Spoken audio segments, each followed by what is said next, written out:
How I'd love to be a Los Angeles soap opera star. I'm young, I'm restless, I'm bold, I'm beautiful. I've seen the guiding light.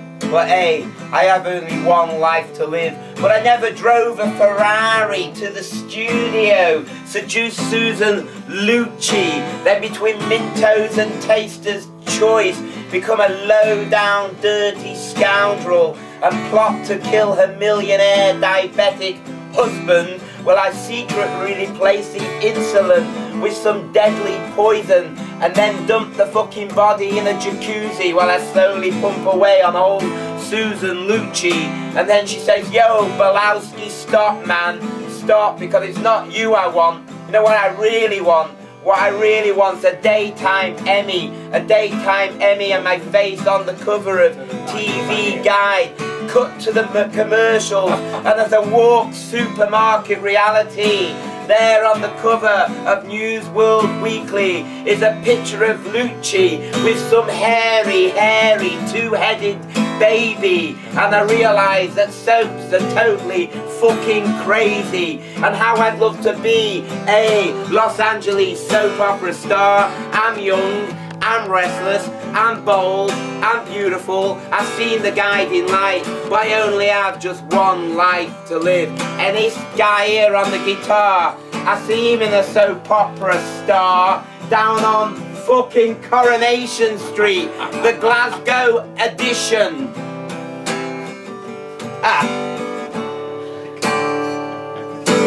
The Glasgow edition of Coronation Street is reinventing itself.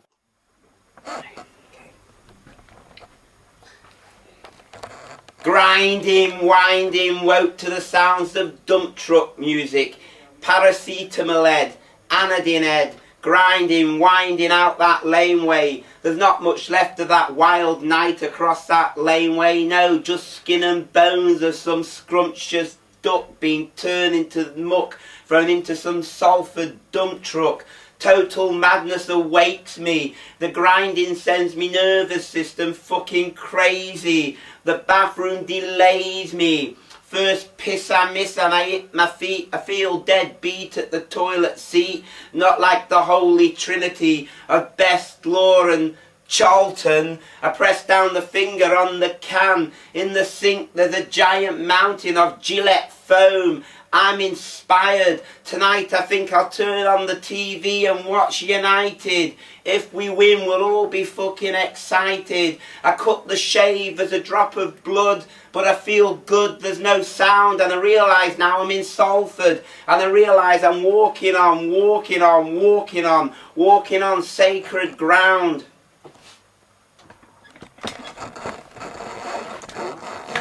That was great. Is that alright for the people? Is there anybody out there in the world watching?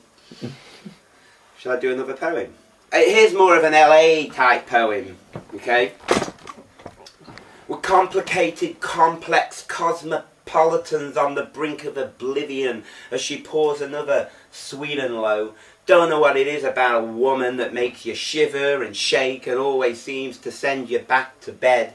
I think I know what your problem is. You've been out on too many late dates. It's a smell of wild scent, the taste of Chardonnay and rock and roll all night like that song by Prince. You know the one.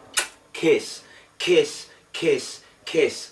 Always seems to start the same way. One little kiss that rearranges the poetry, that sends you hazy, that sends you both a little obsessively crazy. Around and around and around the town you go, eating out at all the right places. Around and around and around the town you go, sucking on each other's juices, watching reruns of I Love Lucy, video classics, bottles of red and packets of condoms from that place back in the 80s. You know the place, Condomania. Yeah, we're complicated, complex cosmopolitans on the brink of oblivion as she pours another sweet and low against the backdrop of a late night W hotel. But this relationship was supposed to be different. It was kind of deep. It was a relationship that had already reached some kind of 26 CD collection. Well, she split last night and she split all the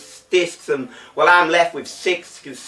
But yeah, I kept the best of Mr. Barry Manilow. Still, what more can one ask for from a friendship that started with a spotting of a pair of sexy legs in the produce section of Sainsbury's? What more can one ask for from a long-legged, complex relationship that devours you, that devours you, that devours you, that devours you, that devours you whole? We're complicated, complex cosmopolitans on the brink of oblivion as she pours another sweet and low against the backdrop of a late-night W hotel. Boom. Hey, I was thinking about this. You know, everybody's trying to reinvent themselves. You know, everybody's looking for reinvention. I don't know what this reinvention is. I think it's this. I think it's you fucked up once and you're about to fuck up again. Everybody's looking for reinvention. I mean, is it Kate with a K or Kate with a C? Is it Kate Blanchett or Kate Winslet? Is it Gwyneth or Gwyneth? Is it Leonardo or Leo? Yeah, everybody's trying reinvention. Everybody's trying to get that reinvention in there. I don't know what reinvention is. I think it's this. I think it's you fucked up once and you're about to fuck up again. People, last night I thought to myself, life sure is tough on the minimum wage. I looked at my girl in bed reading her Hello magazine and she looked uninterested. I was uninterested. Thought to myself, sure is funny. Man spends half his life dreaming about what he wants to be and the other half why he never became it. And then I remember I slipped into a dream. I dreamt I fell through the hole of my Cheerios into a bowl of milk and there was a splash and I sank. And it was awful. And then I remember I had another dream. I dreamt I fell into the bowl of milk, but I didn't sink. No, I landed on a frosty flake. Well, first I was floating on the flake, and then I was surfing on the flake. You know what I was? I'll tell you what I was. I was a cool frosty flake surfer. That morning I crept out of bed, leaving her snoring. I went down the store and brought 5 boxes of these frosty flakes. I came home and I threw all the Cheerios in the trash. That morning she's crunching away over breakfast, and she looks up over the top of a cosmopolitan magazine at Mr. Minimum Wage. But I knew I was the cool frosty flake surfer, and there was not a fucking thing she could do about it. And yeah, tonight I was the frosty flake surfer. She could do about it.